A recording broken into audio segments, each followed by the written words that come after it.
Welcome into another episode of the Untitled Film Project Podcast. This is an Untitled interview edition, and I'm tag teaming today. This is amazing. From the new documentary, which is a must-see, by the way, Lost in the Shuffle, we've got magician Shawn Farquhar and director Jon Ornoy. Jon, thank you so much for doing this. Jon, thank you so much for doing this. Really, really appreciate your time. Thrilled to be here. Thanks for having us. It's great.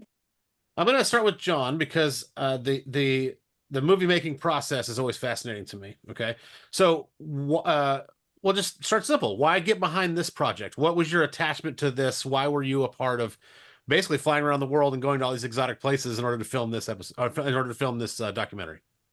I think you just answered your question right there. Yeah, I've been a fan of magic my entire life, and as you, I'm also interested in the creative processes of other artists. I was kind of the engine of this film, but if you look at the credits, there's hundreds of names in there. But when I look at someone like Shawn, he physically built his theater himself. He writes all his lines. He builds his own props. He sells everything. He is kind of like a one person. I mean, he has helpers as well, but he makes it all happen himself, and I think that's pretty fascinating. I think magic is an art form that doesn't really get the credit it deserves, and so I hope people walk away with this in the film with a better appreciation of just how hard it is to make magic look easy. And Shawn, for you, obviously this is an interesting topic, an interesting premise, okay? But can you kind of give us the genesis of this idea? So did you want to kind of create this story? Did you want to find out this story, or did you want to create some unique trick? Like how did that all come together? All of the above. I was intrigued when a magician fooled me with a magic trick where one of the queen's heads turned the opposite way in the deck. And I thought, how the heck did you sneak that special card into my deck? And he's like, it's not special. It's in every deck of cards. And I was like, how did I not know that for my entire existence? And I went around looking at other magicians' decks of cards at this conference going, let me see your deck. And I was like, yep, okay. From there, I started asking questions about the designs that I'd never thought about before. Like, why are there one-eyed jacks? And why is the king stabbing his head? And I just went down this rabbit hole, level by level. And then I started building it to be a slideshow presentation. It was going to be a TED Talk, 6 minutes tops. That's what I thought. I thought 3 minutes would be really fun, get you intrigued, make you want to look at a deck of cards. And Jon and I met. We had several conversations. He's always got his movie mind on. He wanted to do like a travel log of me touring the world. And I told him I'm not done yet, that those are things you do towards the end of your career. And I said, but this PowerPoint's cool. Look at this. And he watched it and went, that's a movie. And I said, I didn't think so. And the next thing we knew, we went down this deep, deep rabbit hole, and more was discovered every day. I'm still seeing stuff in the cards and researching because I think there's even more to be uncovered. Okay, so it's a perfect transition, right? So when did you feel like this is over? The shooting process is over. We've told our story. This is what we're going to present. And then you've still got these kind of things. You keep seeing them, right? So Shawn, I will start with you on that. I'm a creative person, and I've been doing video for quick math 12 years now, and I can still go back to some of my best stuff and be like, should have done that. I could have tweaked that. That could have been better. So where did this end for you? Like, where were you satisfied with? Okay, this is the story. I'm never going to be satisfied. I love what's out there. I think the film is awesome. It brings up lots of questions, and some of them with editing left the question open-ended, which I love, because when we leave the cinema, people are actually debating it in the lobby out front of the theater, and I love that. And I had a lady come up and poke me in the chest repeatedly going, you should have asked the doctor this. And I looked at her and said, I did, and they edited it out. It was like, but I like that. I don't think it'll ever end. I think I'll have these discussions for the rest of my life when people discover the film and watch it. I love the engagement. And some people are seeing things that I didn't see in a deck of cards and saying, have you explored that? And I'm like, no, but it's on my new notepad to go down that rabbit hole too. So Jon, as the filmmaker, then how do you say, okay, this is the package I'm producing, and we're hitting save and the final render and all that? Like, where does that happen? I'd say that, there's practical elements, there's creative sides of things. On the practical side of things, there's you just at some point have to get the film done, and you just can't afford to pay the editor any longer, so you have to make those choices.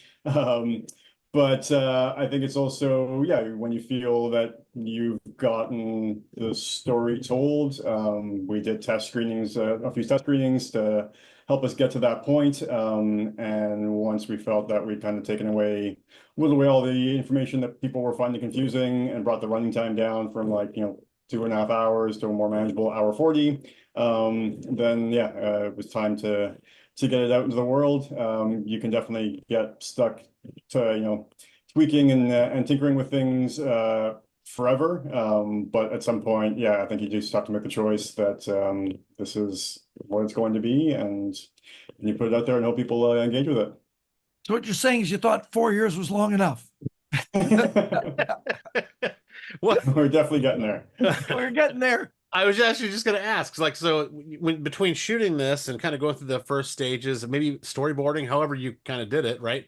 And then to the final product of showing it to an audience, whatever that means, right? The final product. What is that roller coaster like, Jon? Well, it's interesting because, it starts off as a fairly solitary endeavor. At the beginning, the first like year and a half, it was just Shawn and myself. And because of the pandemic, it was, largely just me in front of my computer. Pandemic was great for giving us a lot of time to do our research and get up to speed and put together the treatment and everything. And then it's just really cool to see how that expands over time. We did a crowdfunding campaign in 2021 that was really successful, and then became, me and Shawn and these 500 and some backers from around the world. And then you go into production, and then it's, me and Shawn, the crowdfunding backers, and then the production crew, because we had our traveling crew, and then we also hired people in every city that we went to. And then now we've added to our family all the people who have come and seen the movie, because Shawn and I have just finished doing a 7-city tour. And everywhere we went, just got a lot of great feedback and a lot of really warm responses from people who are musicians and who aren't magicians. Yeah, it just kind of feels that we're slowly expanding our Lost in the Shuffle family. Shawn, for you, I mean, this is a movie where obviously, I would imagine, I'm not a magician, but I would imagine that magicians are going to gravitate towards this, not only because you're involved, but because of just the nature of the story, right? But on top of that, how do you how do you reach an outside audience? How do you bring them into your world? That's a great question. I knew it would be popular with magicians, just because magicians love anything about magic. And Jon crafted the film in such a way, I like his expression. He says it's a love letter to magic. There's nothing hokey about it. You can see the true passion in all the people that we selected to talk about.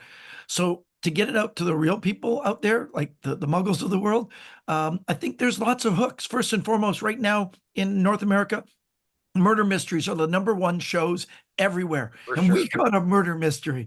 It's a good one too. And it's 525 years old. It's awesome. And it's got royalty. Everybody's all into royalty at the moment. There's so many shows about royals and things like that. It's got all the hooks. And then to all those people that are into like poker and card playing, there's that whole side of it. I think that there's enough hooks, different hooks for different genres of people, that I think there's something for everybody in the film. It just needs to be seen, and it needs to get its platform. And that, I think, for me, just comes from grassroots. Almost everything I've ever done is because of word of mouth, one person sharing with another. We've got distributors and people out there pushing really hard, which is awesome. But it'll come down to when a person leaves the theater or watches it on their, video on demand, and they go, "Oh my God, watch that!" I think I know it's got legs and it's going to walk. Were there any tough decisions made on the cutting room floor for this, right? We talked about, you pared it down from 210 or whatever you said it was to 145, I think it is, something like that. Like, were there any tough decisions that you made? Were there any decisions you wish you'd made? Like, how, again, film, I know I'm filmmaking geek here, but what is that cutting room floor process like when you cut and you're like, I don't want to get rid of that? What is that? How did that go in this film? It was interesting because I had done like a treatment for the film before we got started, so it was like 12 pages long, and kind of spelled out the entire shooting process, like what exactly we were going to put together and how we are going to film it. And then once we actually started editing that flow, the things that seemed, those ideas that went well on the page, didn't necessarily work as well in that flow on camera. So things that I initially, envisioned as being the opening sequence of the film ended up, landing 20 minutes in. There were a couple sequences that unfortunately we didn't have room for in the film, so we put them on our YouTube channel, which is Animal Mother Films. And I think those are great little sequences, and I definitely want people to see them. So one is a trip to a playing card factory in Orlando. So in the film, you get to see a card museum, you get to see the old processes of how cards are made several hundred years ago, and now you get to see the digital processes of how they're made today. And then the other one was an interview with a researcher in London who studies the psychology of magic, because so much of what magicians do takes advantage of the shortcuts that our brains take to deal with all the information that we have coming at us on a constant basis. So by studying what magicians do, we learn a lot about human cognition, how the brain works. So two really cool sequences that didn't quite have room in the film. But yeah, so there are always going to be tough choices. I give a lot of credit to my editor, Lad Sadok, for asking lots of great questions and, forcing tough conversations. But ultimately, I think I'm happy with everything that's in the film, and hope people get a chance to see the bits that ended up on the floor. So Jon's coming at it from a filmmaking standpoint, right? You got to make tough decisions. You got to know what the sequence of things, like all these things. Shawn, how are you going through that? Are you just going no, I'm the magician, I'm the host, I'm in the focal point, let's get this idea out there, or are you involved in that process too? I put it in the hands of Jon, the crew. They know what they're doing. I had a story to tell. I picked 4 amazing guests that were magicians. Jon was able to line up some amazing experts that I could debate and talk to. And everybody was just a one and done. There was no, let's rephrase the question or do it a different way or try to find an answer that I wanted. We took whatever they said and used it. And I love it. I just think it's I keep using the word authentic. The interviews and everything are so authentic. I'm really happy with not having the reins and the control of this. This is Jon's movie, and I'm just a pretty face in it. Well, it was tremendous, you guys. Thank you so much for doing this. The movie is great.